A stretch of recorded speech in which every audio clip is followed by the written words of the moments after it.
Hi, Mystery Recapped here. Today, I'm going to explain a Uruguayan drama film called A 12-Year Night. Spoilers ahead, watch out, and take care.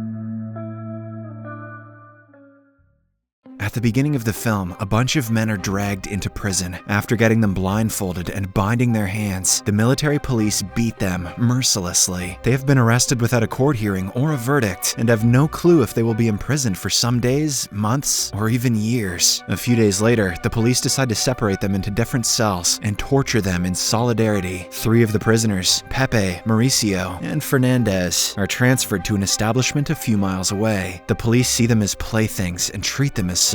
The poor men are covered in gasoline and threatened to be burnt to death. With terror in their hearts, they accept their fate. But fortunately enough, it turns out the policemen were playing a sick joke on them. The movie is set in 1973 Uruguay, when it was ruled by a civic military dictatorship. Times were harsh for the Uruguayan population, especially for the non-supporters of the dictator. Among all the parties revolting against the dictatorship is the leftist Tupamaro group, which is embroiled in guerrilla warfare with the national police. The 3 men imprisoned are Pepe, Mauricio, and Fernandez, the members of the Tupamaro group, who have been caught by the national police and illegally held as hostages in a government-run prison. This is the 2nd prison they have been transferred to, but they won't be here long because the department has decided to rotate them around the prisons all throughout the country so that they won't be able to escape. The men know getting out of prison will be difficult, but they are aware that they have fallen into the pit of doom. In the morning, they try to look out the window in their cells. The prison guards realize the men do not deserve the right to look at the sunlight for going against their government. In the next hour, the windows are covered.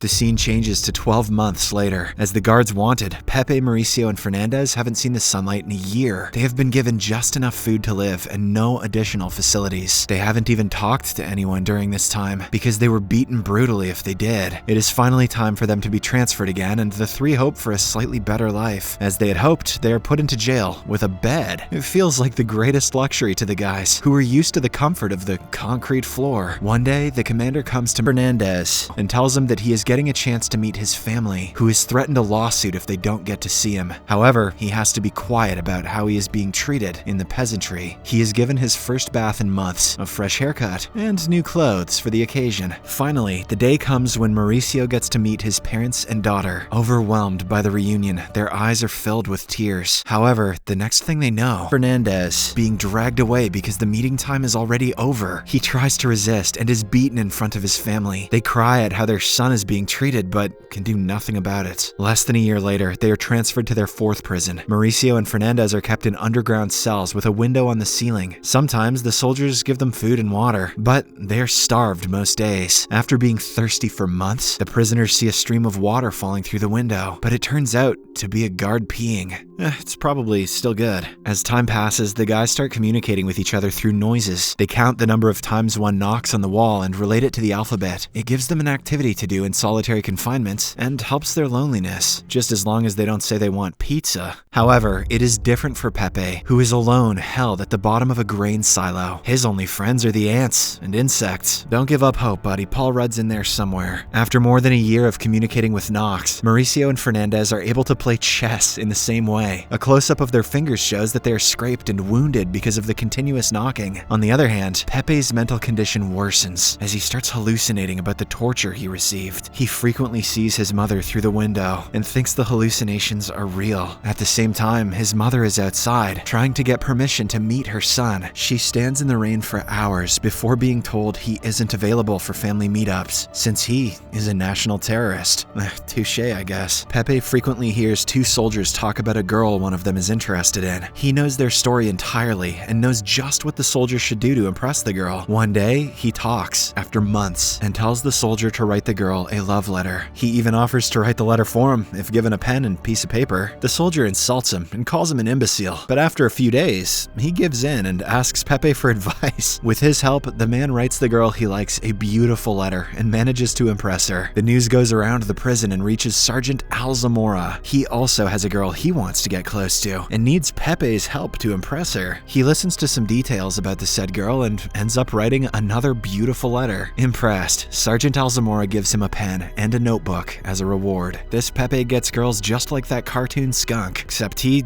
isn't cancelable. From that day onwards, his life gets a bit better with the sergeant's help. He is given decent food and allowed to listen to the news on the radio. However, it ends soon when the guards are ordered to move him to another prison. On his way to be transferred, Pepe gets a chance to look at the sky and a field for the first time in years. Just when he thinks he might be able to live longer, he is thrown into solitary confinement yet again. This time, his hallucinations get worse, and he imagines himself getting electrocuted. It happens several times every day and weakens his will to live. At this point, Pepe wishes for death rather than freedom. Somewhere else, Mauricio and Fernandez continue living the way that they do. Since they can talk to each other, they do not feel as lonely as Pepe does. Suddenly, one day, the guards bring in tables, books, a typewriter, and several other things for them. The prisoners are worried rather than excited because they would never be granted such privileges in normal conditions. Their doubt turns out to be true when they find out a team from the Red Cross Society has come to their prison to check how they treat their prisoners. The tables and books are just a show for the officers, so the prison doesn't get into trouble for ill management. Mauricio is brought in front of the officers for interrogation. He imagines telling them that he doesn't even get a proper toilet, but in reality, he has just asked his name. The guards take him back, and the tables and books are taken away as soon as possible. While cleaning the room, the guards find a bar of soap that wasn't there before. It turns out that Mauricio had been using it to communicate with someone. The military chief is called to deal with the situation. He interrogates Mauricio, asking him what the carvings mean, and finding out that he has been drawing chess moves. Although mad, the chief praises Mauricio's sharp brain, and the matter is dismissed. But before leaving, Mauricio recalls the day he was arrested. He remembers how his wife was killed, and his house had several holes because of the gunshots. The chief smiles because he was the leader of the brawl that happened then, and Mauricio's wife was killed because of his order. Mauricio could definitely beat his ass in chess though. In the meantime, Pepe's mother hasn't given up on wanting to meet her son someday, even though it has been several years. She visits every prison he goes to, hoping that the rules will bend someday. This time she brings Pepe a pink pot for defecation and water. She wants the items to be delivered to him even though she cannot meet him herself. To her delight, she is allowed to talk to her son for 5 minutes this time. The meeting is overwhelming, but they keep their calm. Pepe tells her about his mental health and how he thinks something has been planted in his brain that talks to him every day. He talks about giving up, which enrages the woman. She yells at him to be strong and win against his enemies. The meetup ends, but her words keep Pepe motivated for the next few days. He asks the guards every day if he can get the gifts from his mother, but they refuse to provide him with anything. Come on guys, let me poop in that pink pot now. One day, he hears an event taking place outside and uses it as an opportunity to get his belongings. He yells out the window, exposing a guard for cheating on his wife and getting syphilis. The guard stops him, surprised that the man knows so much about his private life. When Pepe threatens to shout even louder, he is given the pink pot and a glass of water alongside it. When the commander gets a hint of Pepe's degrading mental health, he allows some mercy and makes him go to a psychiatrist. The doctor is a kind woman who explains to Pepe what he is going through. Pepe, you're definitely losing your mind. She asks him to write because it is the only way he can control his thoughts. When she finds out the guards don't allow him pen and paper, she sends the commander a special request to allow him everything he needs for medical needs. Finally comes 1980. Mauricio and Fernandez listen to the news on the radio, playing somewhere outside. They hear that the nation is voting for or against democracy, and the results have come in. 39% say no, and 61%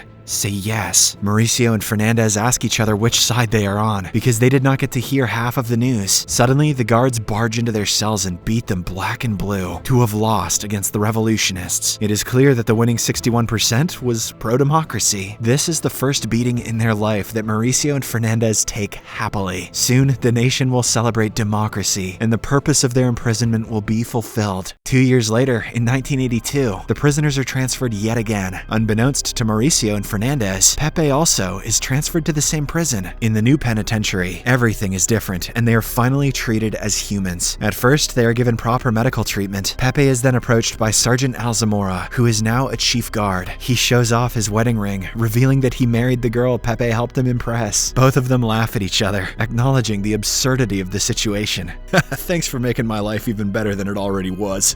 Now get back in your cell, you dirty schmo. The sergeant asks Pepe if there is something he can do to pay his debt. In the following scene, Mauricio, Fernandez, and Pepe are reunited outside. They have been close to each other in the past decade, but they never got to see each other's faces. Enjoying the sun and the fresh air, they sit down outside for an hour. It is almost as if the short period of time healed them of everything they've been through since their imprisonment. Next, we see the prisoners looking into the mirror. The last time they saw themselves, they were youthful and happy. They are sad to see what time and improper treatment have done to them. But still, they take the freedom to go to the toilet, eat food daily, and live like a human as a gift. When they get the chance, the three talk to each other through their cells and ask each other about some fellow revolutionaries. Some of their friends died, and some are said to be living like them, going from prison to prison. Pepe plants a seed in the pot that his mother gifted him. The poop will fertilize it well. Days pass, and the seed grows into a plant. I knew it. The three now wear clean clothes, interact with other inmates, cook, and live a decent life. Then, in 1985, Pepe is called into the commander's office and asked to sign some papers. The commander threatens to kill Pepe outside and reveals that they are actually release papers. With the establishment of democracy, the revolutionists who fought for it are being freed. Fernandez and Mauricio are also released alongside all other prisoners. But as the others leave, Mauricio stays in the kitchen, cleaning the dishes for a long time. After 12 years in prison, he is almost scared of what life has for him outside. In the following scene, the prisoners get into a bus and are taken to the city. A crowd of people waits for them outside, cheering on the heroes who fought for democracy. The men look at the sky, the water, and the greenery, having missed the little things in life for so long. Upon finally reaching their hometown, they are reunited with their families. Pepe shows his mother the beautiful flower that has grown out of the seed he planted in her poop pot. The movie ends as the prisoners hug and cry with their families, recognizing that the hard times have passed. In an epilogue, we find out that Pepe later became the president of Uruguay, and his friends also had a good life. Subscribe for more videos like this, turn on notifications, and leave a like to help the channel out. Thank you for watching.